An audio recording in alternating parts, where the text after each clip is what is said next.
Yeah, school is starting this week, as we have been talking about, and student and staff safety is the #1 priority in schools across the country. That's why local districts are making strides to make sure best practices are put in place for this school year. New this morning, Minot Public Schools is conducting safety drills for the next 3 days. Becky is here now to tell us more. Hi, Becky.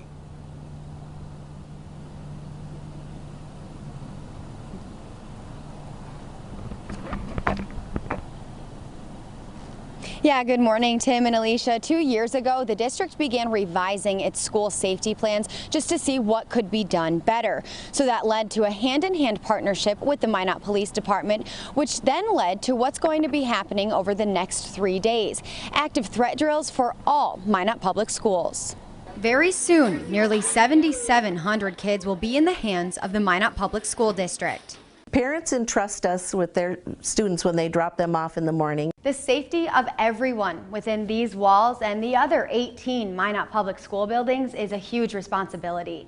That's why Minot Public Schools and the Minot Police Department are taking the steps to be able to provide a safe, secure place. I think the goal from the onset is just being able to talk comfortably about a very uncomfortable topic.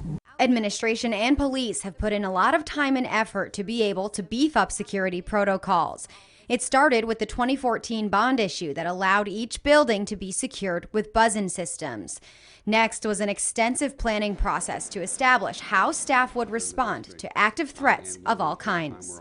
You know, you can have plans on paper, but until you practice them, they mean so much more when you've actually put them into place and you've had hands-on. Now, staff will be faced with specific scenarios to respond to.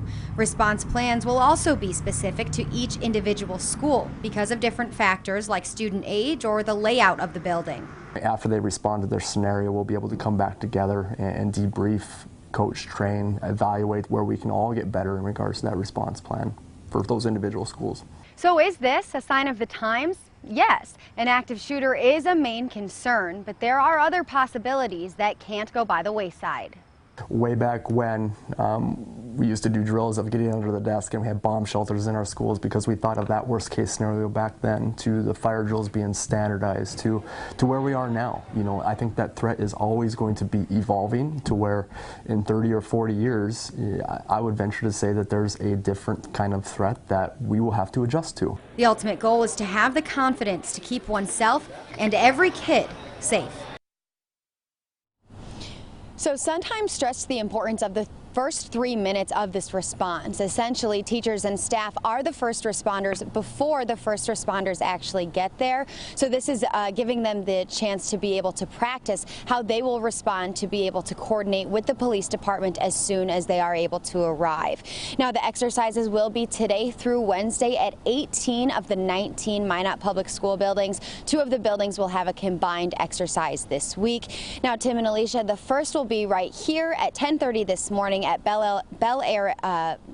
at Ramstead Middle School and Bel Air Elementary School, along with 2 other schools this afternoon. Now, Minot Public Schools and the police department does ask that if people see activity going on, not to panic. And I'm still awaiting the schedule of all of these safety drills, so as soon as I get it, I will attach that schedule to this story on our website, kxnet.com. But for now, I will send it back to you both in the studio.